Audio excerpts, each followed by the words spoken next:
On PM Express tonight, the National Identification Project, probing the progress. You have to get registered or else eventually you will have no other documentation that proves you're a Ghanaian. That's the end game eventually, and that's why we need to be probing where we are with this project that has been on for more than a decade. So we know that the latest incarnation of this project has been empowered by an ally that, well, of course, that empowered implementation of the program and was passed in January last year in Parliament. We know that Ghana card will be one of the most important cards you need, become the only card to be used in transactions where identification is required. You're consolidating everything into that one card. That's why this is so important. The exercise was scheduled. We know what the problem that it faced. Started last May. It was supposed to start last May. We know there were challenges, there were several postponements that we had seen. Finally, it got underway June last year. We got several registrations done, targeting some of the groups from Parliament, the presidency, etc. It went on for a while, and that's why we are trying to probe where we are today with the progress, with the project. Applicants must appear in person. If I want to register, I need to be there in person to register. They will ask you a few things. You need to provide a few things. We cannot exhaust it all here in this summary. However, name, date, place of birth, residential address, digital address code is an important requirement here.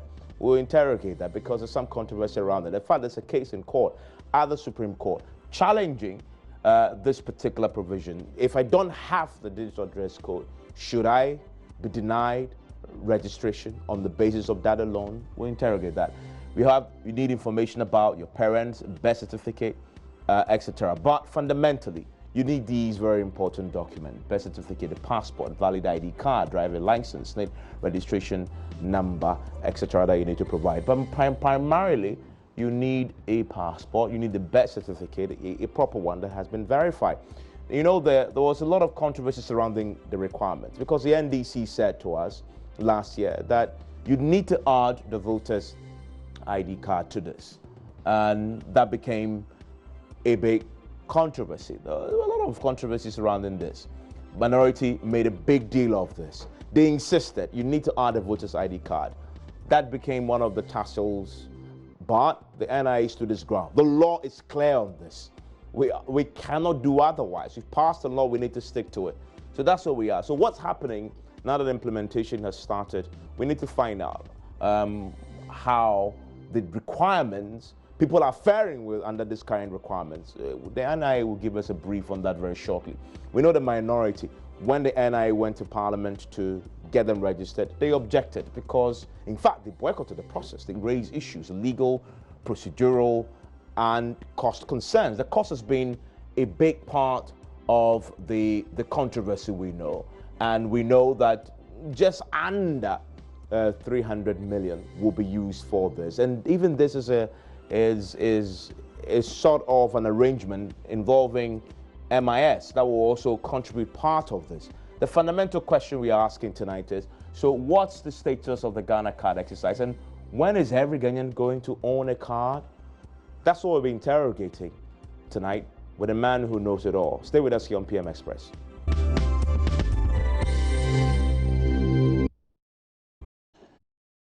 Is the Executive Secretary of the National Identification Authority, Professor Ken Attafuah. Prof, thank you very much for joining us here on PM Express.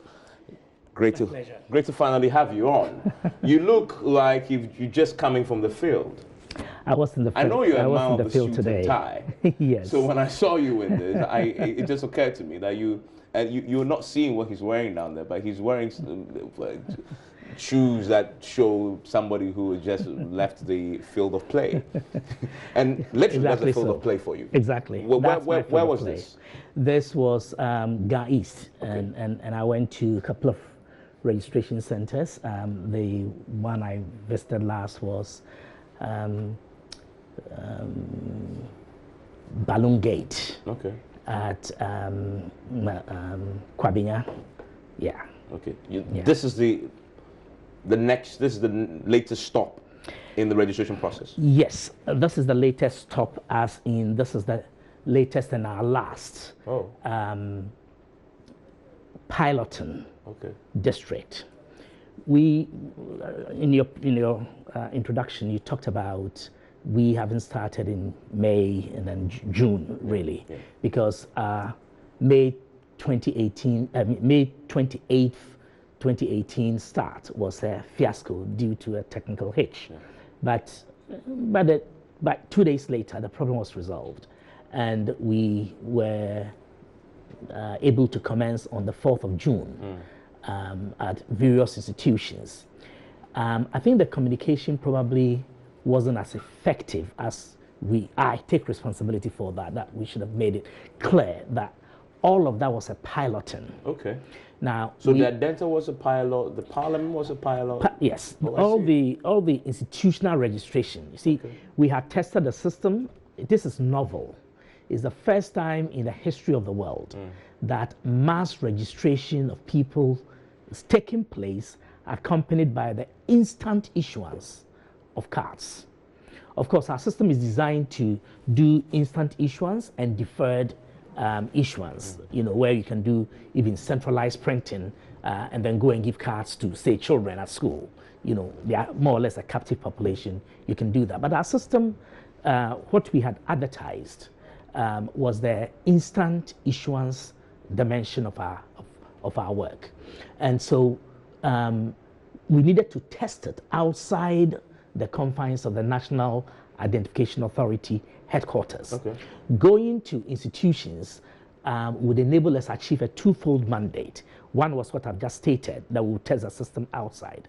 But also because voter ID card and other driver's license and baptismal certificates and all kinds of documents had been excluded as proof of citizenship, it was essential to limit at the start the registration exercise to persons who would possess a birth certificate or a valid passport. And in our consideration, the security institutions, Parliament, the judicial service, people working at the Jubilee House, and those kinds of places were more likely, and I mentioned security, so the military, the police, and immigration, all of these places, institutions. You also did GBA, correct? I mentioned the Jubilee House, yes. That's no, the GBA, Ghana Bar Association? Yeah, we did Ghana Bar Association, and we are yet to do the, I think this month, Ghana Journalists Association and Ghana Medical Association, and the rest of them. But we were looking at institutions where people were more likely than not to have some of these identity documents.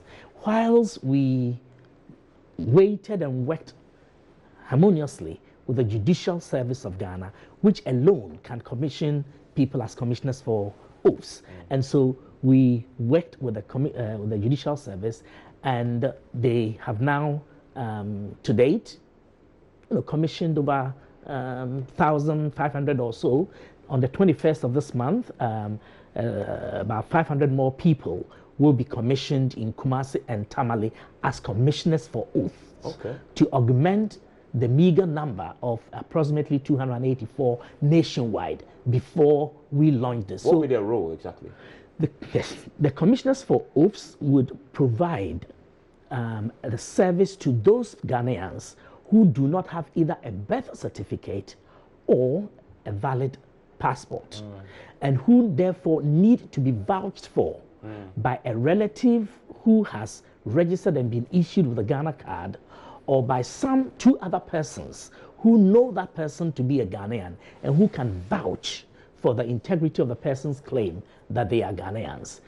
That is the answer to the concern by some persons that some Ghanaians were going to be excluded because they don't have a birth certificate or a passport. The law that excluded the voter ID card also provided this avenue in order to ensure that no Ghanaian was left out. And in fact, the law says that where an applicant is unable to submit any of the documents specified above, which is a birth certificate, valid passport, valid residence permit, a valid certificate of acquired citizenship, and any other information as may be required by the authority, a relative of the applicant, or to identify the applicant under oath. Okay, that's what your point is. That's my point. Under oath.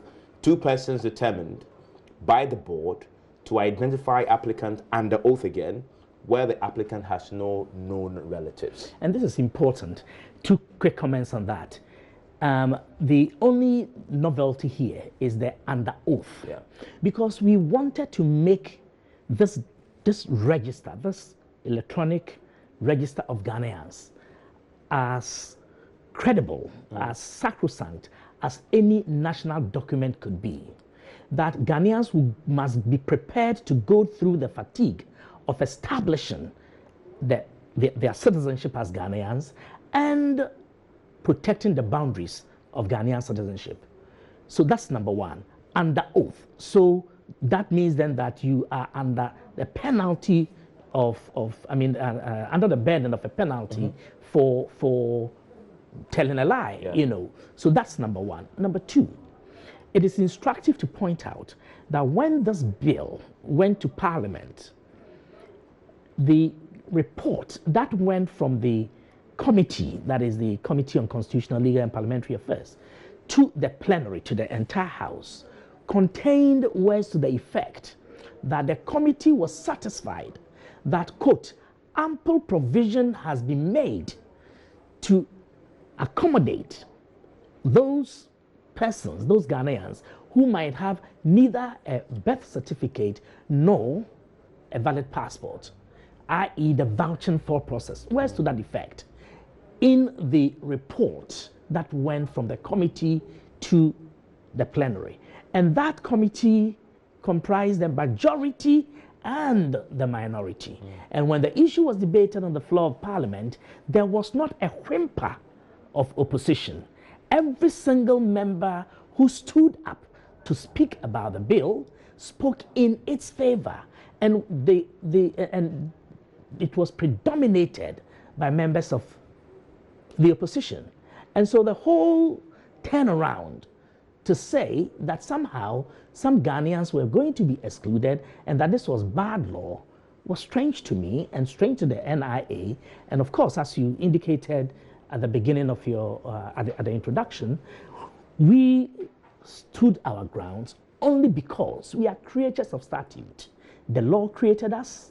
The law provided a framework for our work. The law gave us prescription as to the determination of citizenship and to getting your name onto the National Identity Register. However, the main controversy revolved around the absence of the voter's ID card in the list of requirements. And the argument that was made then was, in essence, that the voter's ID card is a card that most people have because of its importance to people. So if you exclude that, you're naturally excluding so many of our mothers in the village, for example. Yes, you've talked about the next step of verification, which we read out in the law under oath. Vouching for. Exactly. You've admitted that the individuals you need to administer the oath, you don't have many, as you don't have enough of them, and so no, we're getting. No, I did that. You're getting more. You said you're asking for more. No, okay. You want more. No. Right? That isn't that an admission that you don't have enough? No. Let's take it easy. What I said was that prior to the Chief Justice commissioning the large number of commissioners for oaths, this country had just about 284 commissioners nationwide. True. So that would naturally burden people. It would be impossible for, and most of them are urban-based. And it would therefore impose undue hardship on the average Ghanaian. But isn't that the point? Okay, if that is the point. That we don't have enough as a country. Yes, okay, that's fine. If that's what you mean, then sure. Yeah. But that is why, to address that gap, to address that situation, we approached the Judicial Service, and they have recruited and trained a large number of people who would be available in every nook and cranny of this country where we are doing registration. So these guys will travel with you? Yes. They go with you? Yes and no. To be available That's the key thing. Okay. To be accessible for the vouching for process, so that no one who ought to be on the register would be denied the opportunity to be there. Now, you ask whether they will travel with us. Yes, some will travel with us. In the villages of this country, there are no commissioners for oaths. So we are going to, some of these people are going to be ambulatory with us. We travel with them from place to place, but we're not going to, for example, carry a large number of people from, say, Accra to go to Tamale or Bolga or Tatale Zabzugu, because we've trained people from the northern sector of the country who will be available across the length and breadth of the country. But my question really was, so if you go to my village in Apollonia, for example, and it's a village. I mean, I'm not sure they've seen the Minister of Old before, and because of the way you do it. In other words, you announce, I am in this country. Actually, in the pilot, that's what you've done. So you went to Adenta. You say, I'm in Adenta. Adenta, and then we've been to exactly. Medina and Quantana. So if you get to Adenta, Medina. I'm imagining that it's a process that you get to Adenta, you're in Adenta for 2 weeks. In the registration centers, is there one of these officers part of the team, so to speak, so that if I come, my mother comes and says, oh, I don't have the cards. Then the guy refers him, your official refers him, you have an Minister of Old sitting close by. Can you go in? Is that what happens? That is what it is. That's what it is? That's absolutely what it is. Okay. And when I was at Balloon Gate today, okay, no person, at that time, around 1 something, the commissioners for oaths had not been busy, because the people who had gone there at that particular center in Kwabenya to register were people who had birth certificates or valid passports. But I was at registration centers in Adenta and La Quantanan, Medina, and people went and were vouched for. Okay. So because the commissioners were there. They were there. They accessible there. At the venue. 2 at every registration center. So in Lanquantana Medina, we had about 60 registration centers. The commissioners for oaths, 2 were at each registration point. So there is not a burden. There is not a queue. This we have thought through very carefully, very meticulously, about all the potential problems that your average Ghanaian would encounter going through registration exercise, learning from the experiences of the Electoral Commission, learning from our own experiences 10, 15 years ago, and of course applying our best intellect, our best endeavors to the business at hand. And this preparation has been serious and concerted, and that's what it is. As far as I'm concerned, that's a major tempest in a teapot. The matter is addressed. You mentioned your disappointment with the minority position, the turnaround as you describe it. When you went to Parliament, they boycotted the registration process. At least they announced publicly that they did. That is true. So you I don't know any of them to have registered. Okay, so you ended up only registering the majority side. And staff. Of Parliament. My question to that including staff of minority members. We are in a country where this is highly politicized, everything is. Regrettably so. In elections, you see there's a 5 million here, 5 million there. You need a few, independent voters, etc., to sway the elections. The concern there for me is the NDC says we are opposed to this. The followers across the country are listening to that. You're going to begin to travel across the country to register people. That might play a factor. If you go to a highly dominated, predominantly an NDC constituency, for example, that might become a problem. How are you reaching across to try and deal with these intricacies? We're reaching across to Ghanaians and telling them that there is not a single Ghanaian who wants to register who will be disenfranchised, to use the words of some of the NDC executives or seniors who have made that claim.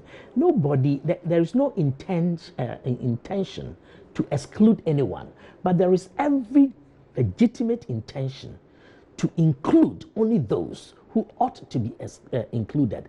Every system of evaluative inclusion is inexorably a system of evaluative exclusion.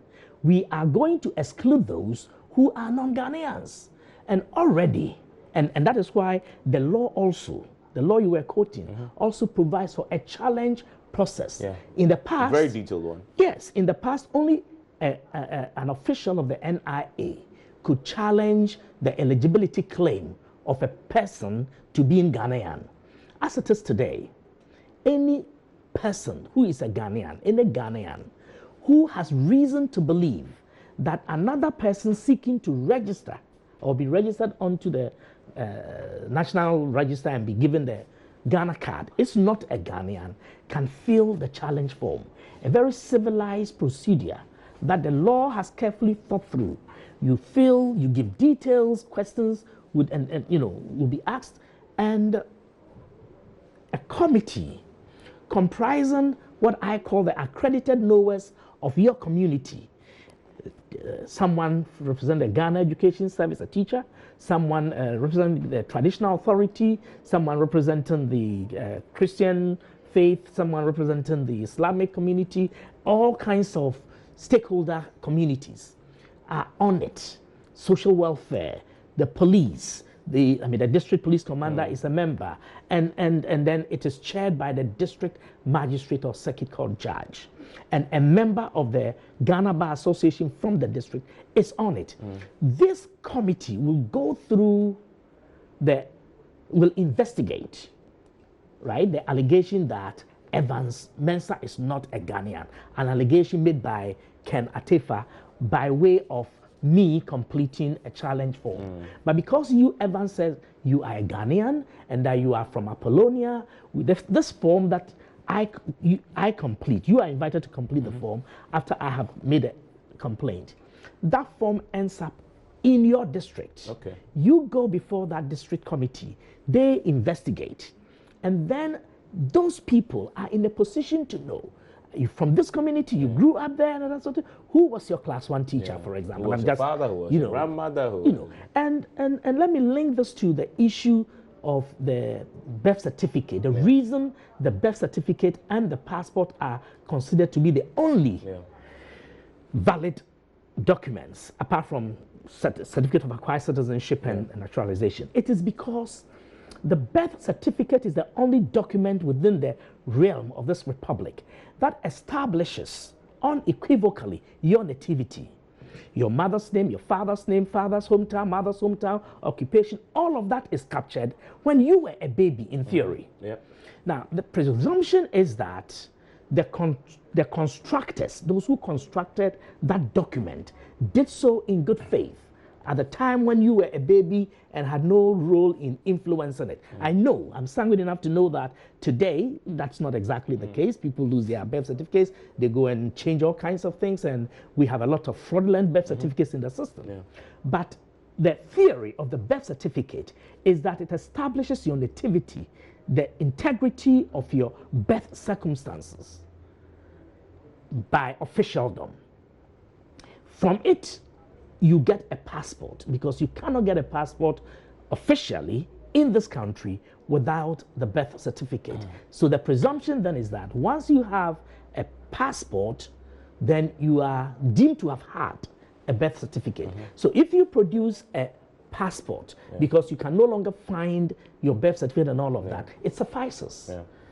And if you don't have a passport, and you have a birth certificate. That's it. That's what, in fact, the birth certificate is the primary document.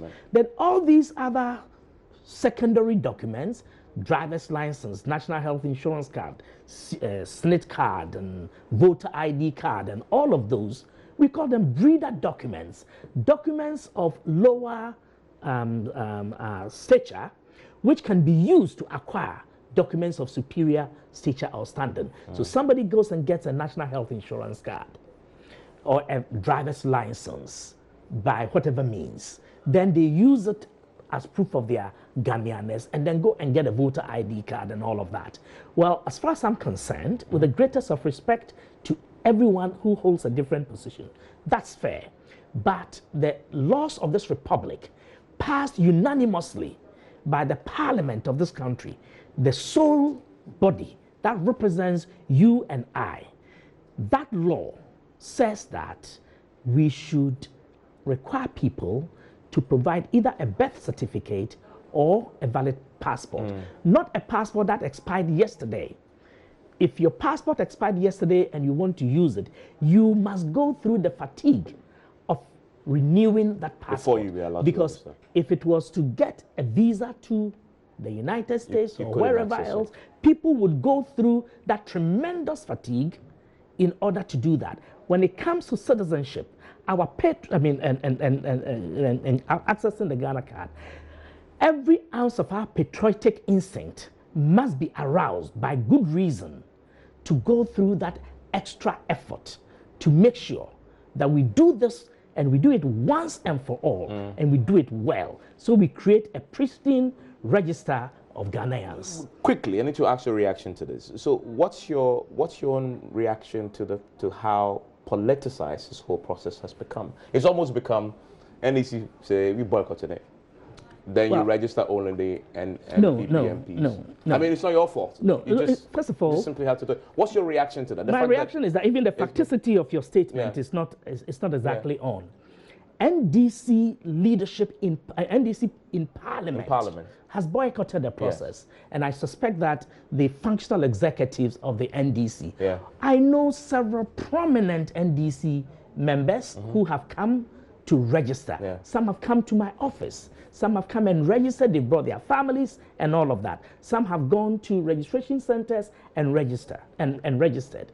The point is that a political statement has been made.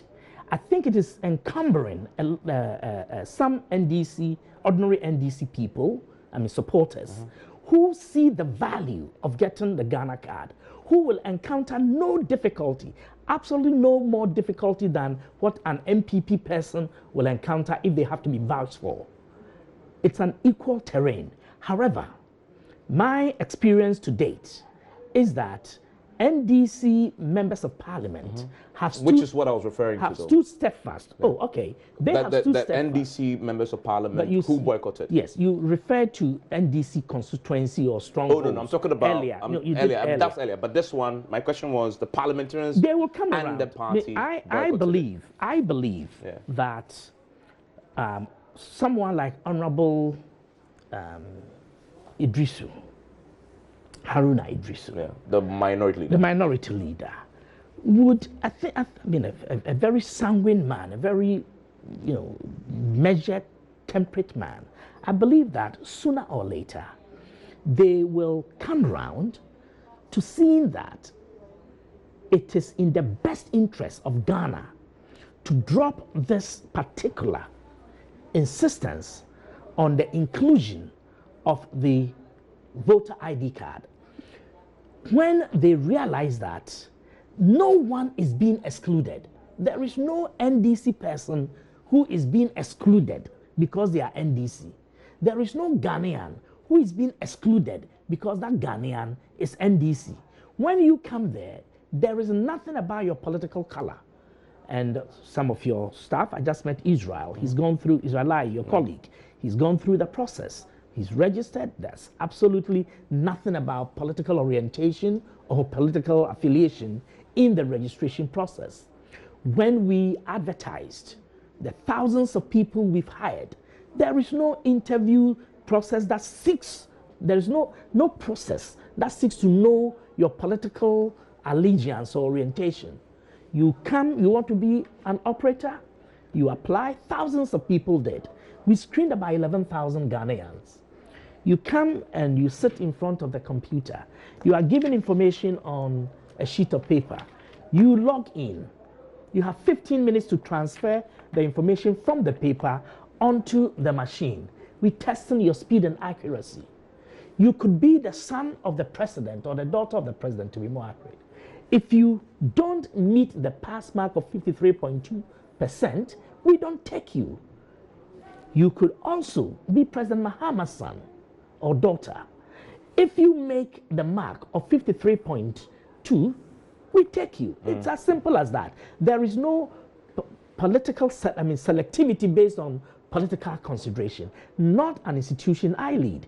The point I'm making is, at the end of the day, we have selected Ghanaians to serve Ghanaians.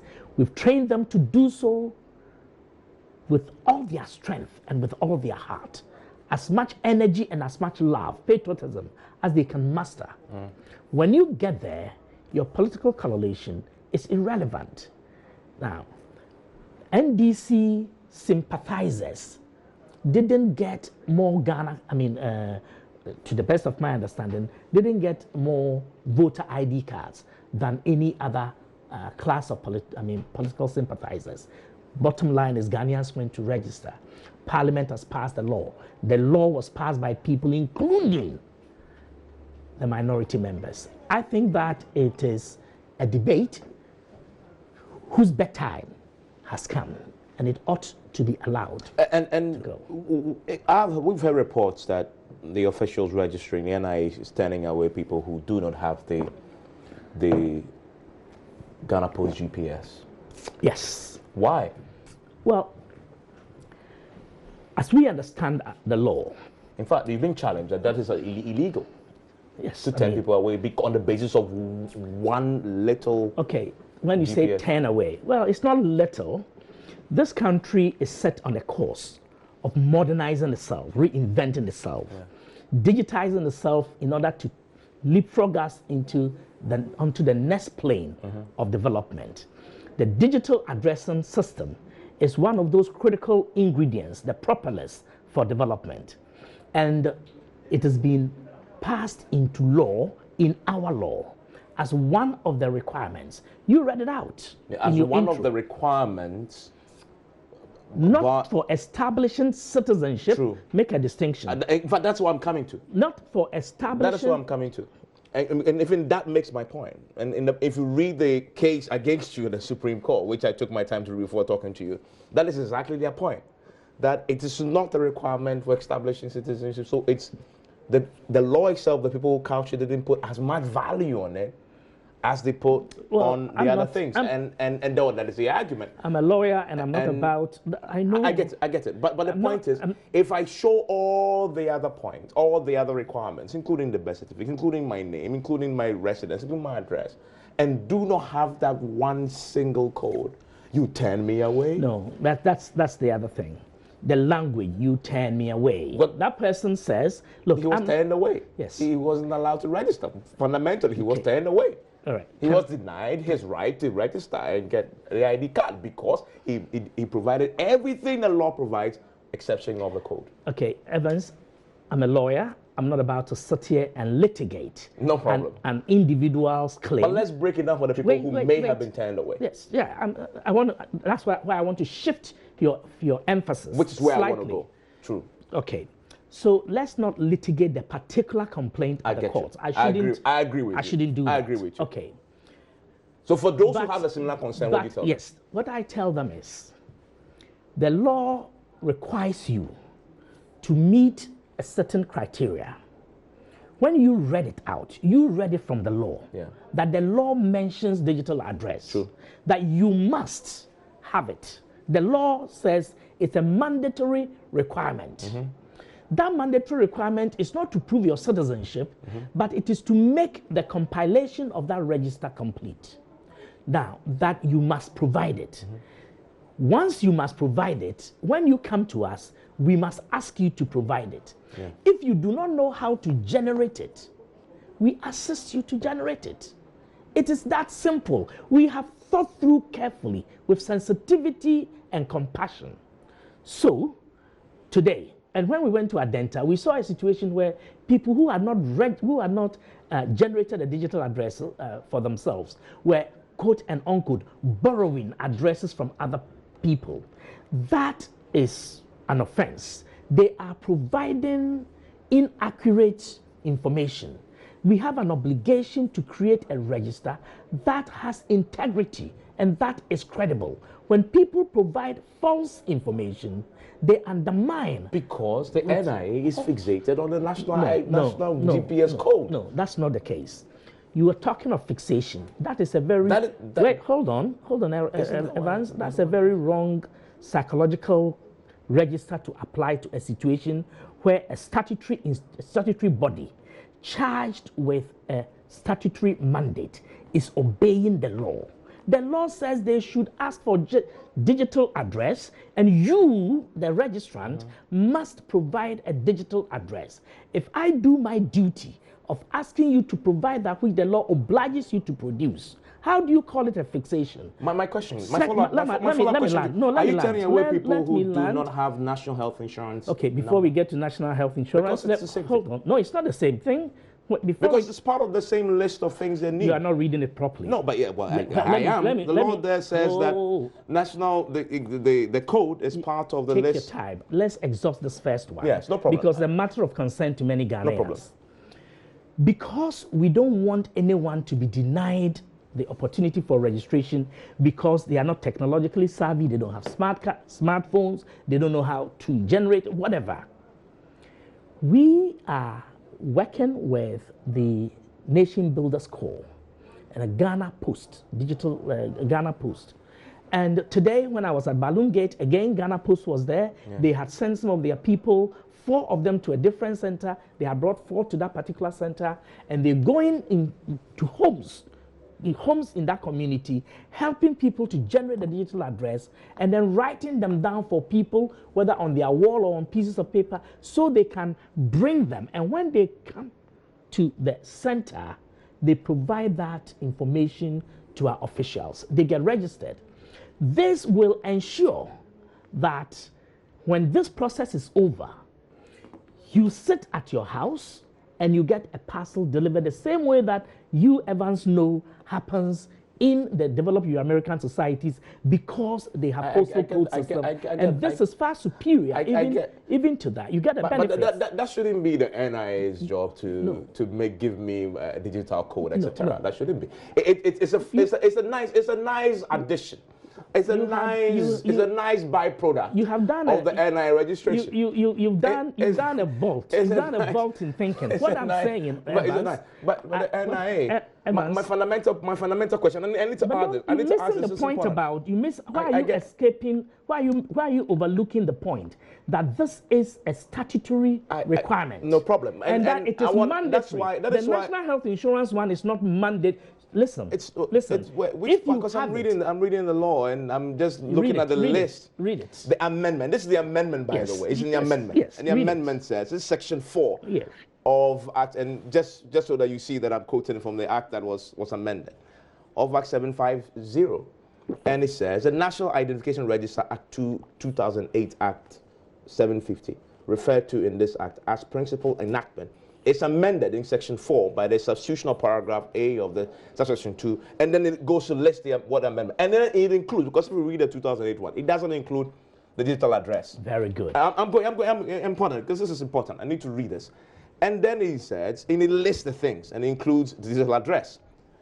But then it also lists, that same section that did the amendment, also includes National Health Insurance number. Why don't you read it? You say you are reading it. But there's a long list. I don't want to. Okay, no problem. There's a long list. Full name, sex, date of birth, place of country, nationality. It's a long list. Yes, a long list. Are those things mandatory? Well, I didn't see shall there. No. I'm not reading shall. You lawyers. So I don't want to go there. I don't want to go there. My fundamental question is, as part of this list that I'm reading in the amendment, includes the National Health Insurance number and date of issue. Let me show you. Let me tell you. So which part of the? I can read. This is part of which part. You have said that you don't want to read a long list. No, I am here. But the long list. Can I just help you? Can I help? I'm isolating this. Just a minute. I'm isolating from the long list 2 of the items to ask my question. Okay. I can go to the long list, but it won't be of benefit because you don't have time. 2 of the items. 2 of the items. One of the items we talked about extensively, which is a digital address, which people have said they are being turned away because they don't have that. And I'm asking, my follow-up question. That's not the case. Explained. No, you've explained. I think people heard that. My follow-up question to you is, as part of that long list, also includes the National Health Insurance number. And I'm asking you, are you also turning people away because they don't have the National Health Insurance number? Because it's part of the list. Yes. That's my question. Okay. You have misapprehended what you say you are reading. No problem. Let me understand why. See, the list, there is a list of other documents or requirements which a person may present. In fact, we encourage everyone who has a driver's license, national health insurance card, a SNIT number, to produce these things for purposes of data harmonization and integration. And the law said that is why we're able to say that this will be the one card for all. And the law says this. Slow down. National health insurance, for example, is no longer producing cards, no longer issuing cards, because they're going to piggyback on the Ghana card, saving Ghana a considerable amount of money every year. SNIT is not going to produce cards anymore. DVLA, we have a memorandum of understanding with them. They're not going to get, you take your biometrics because they will that take is the end game. From us. That's the end game. That is the end game. And so that is why when you go to register, we ask you, do you have any of these other state-issued ID cards? If you do, then we take a copy of it, electronic copy, and we return your original to you. So we do harmonization and integration. If you do not have it, it is not a mandatory requirement. But did the law make that distinction? Exactly. That is why no, I'm but saying I want you to point me. I wanted to point me to which part of the law. That's your. So what? That's, but wait, slow which down. part of the slow law down, says? slow I'm down. just asking. You are not suggesting. Which that part of the law said? You are not suggesting. Which part of the law said? My question to you. Let me ask the question so they can answer. It's important. You're not which part of suggesting the that. law? Can I If I answer ask the question? No, if I ask you the asked question. the question earlier. No, that but my which answer is not full and complete. No. My question to no, you Evans, is, you it's important. It's important. It's important. You have to permit me to answer your question. You've asked a question. Okay, but I think you answered the question. No, you think I answered the question. Okay. I don't feel that I've answered the question fully because you are interrupting me. You are not allowing me to answer that question. I'm telling you that the National Health Insurance Card and the driver's license and all the other things, the voter ID card, they are not mandatory. Well, you've explained that. But the digital address is mandatory. And my question so we are not turning people away for not producing those other documents if they don't have them. But I understand that. And But my follow-up question. But if you don't have the digital address, then we can assist you to get the digital because address. You say it's mandatory. Because it is mandatory. And I'm asking you to point me to the part of the law that make that mandatory. I'm unable to point that to you. If you, when we go on break, if I can look at okay, we'll go for the break. We'll go for the break. When we return for the break, Prof will point me to that. And then we'll move on and wrap it up by talking about, he has to also register Ghanaians living abroad, by the way. And I know he started that as well. And so we'll get him to tell us how that will happen, because I know a lot of you watch us from all over the world. And so what will happen with that? And then we'll wrap up by looking at, okay, so now that the pilot is almost over, when should we expect the full-scale registration so that you can get your card, and how you can access that once it's done? Stay with us here on PM Express.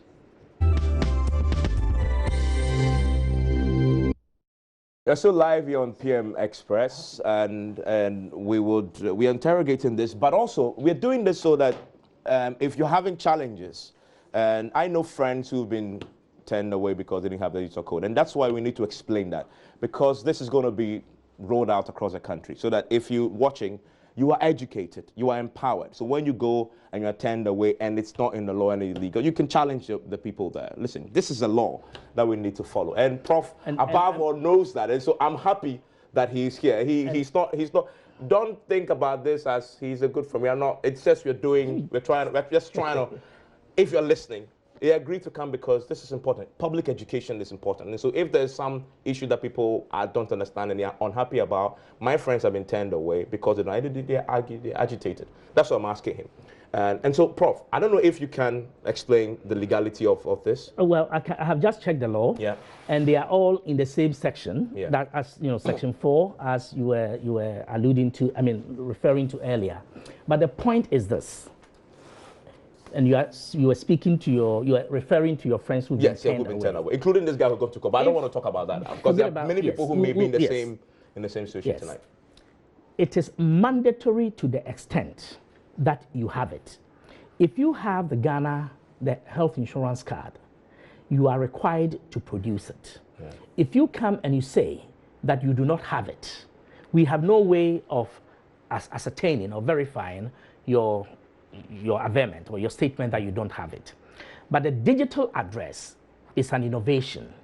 It is a new thing. And everyone can have one, in our estimation. The same way you can have one of the national health No, you may insurance. not have it. You may not have But registered. I may not have that too, because I don't have a phone to generate it. I said it earlier, yeah. and that is why I said, if you come to us and you do not have it, we can assist you to generate one. You can assist me to get a national health insurance card as No, well. we cannot. The national health insurance card, see, the digital address code is about having a particular software on your system, standing in front of your gate,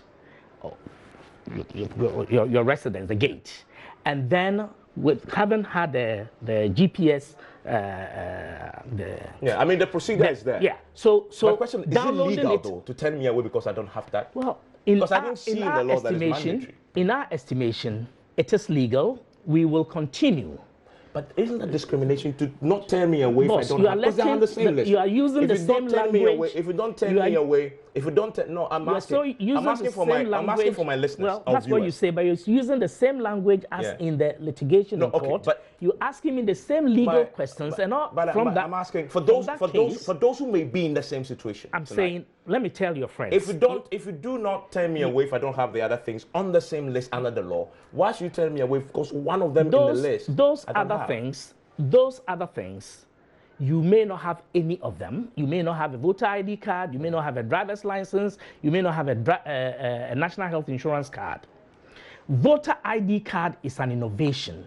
It is not something you go to a state facility or institution to go and acquire. And we are saying that by our reading of the law, you are required to produce a digital address code. Stand in front of your home, generate it, and bring it. If you cannot do so, we will assist you. That is why Ghana Post is going around to assist people so that people don't need to borrow other people's digital address to do it. Which is illegal. And it will not serve you right because when this is over and you get a parcel, it cannot be delivered at your door. When this is over and somebody follows the digital address code, which you provided, which you provided. Go to somebody else because you borrowed it. Okay, so let's move on to some other things quickly because we need to wrap up. And very quickly on this, you can address it bullet point. So the pilot will be over with the Ghana East one? By the 4th of February. When do you hope now to do a nationwide full-blown one? Well, we hope to do so from end of March.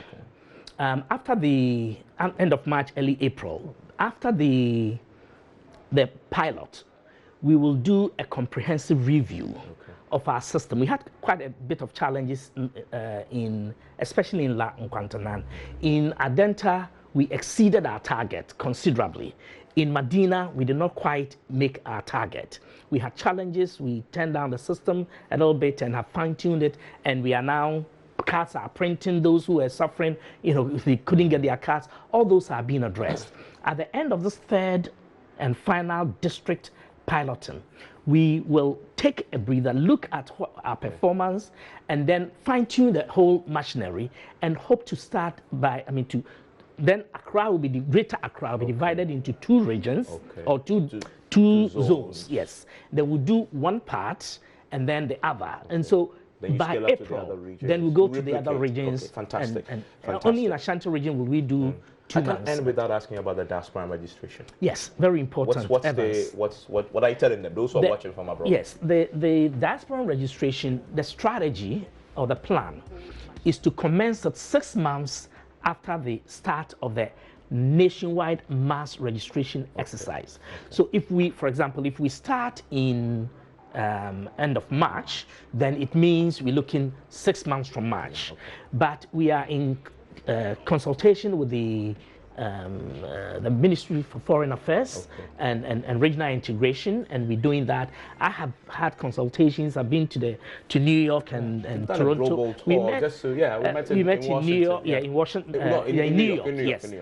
And been to Toronto and London, Ontario, and met with Ghanaians and the leaderships of the Ghanaian associations and explained these things. So we are. And then with the Office of Diaspora Relations at the Office of the Presidency, trying to develop an arrangement, a mechanism that will work best for them and that will help us also cut costs and serve the So interests of fundamentally, people. if you're out there, don't feel 6 excluded. months. Absolutely You not. will We will be there. registered. And We'll very be finally, there. you have the money you need now? All the money? Well, that's a big one, I know. Yeah, we Do you have the money we now? don't have all the money we need now at a time, because we don't need to have it at a time. Okay. We need government ought to give us the monies as and when we need it. Okay. So sufficient monies in sufficient quantities delivered or provided timeously As and when you need on it. time. So you have That's what you critical. need for now. For now. As in March, when you're going to start, you expect that will come up. Exactly. Professor Because it's Attafuah, provided in our budget. yes, Professor Attafuah is executive, the head of the National Identification Authority. I hope you've learned something about the. But I need to make this appeal to you. When is the opportunity has been provided, please go and register. We've told you the list of things you need. You can watch the show again on YouTube, by the way. Just write them down and go there with the list. It's easy to get. Including a digital address. Good. And get registered and get one. Because eventually, if you don't, it will catch up with you. Eventually. So and we will, if I may, we will register all Ghanaians. All Ghanaians. So don't feel excluded. That's PMS. Within a Enjoy year. the rest of your evening. Yes.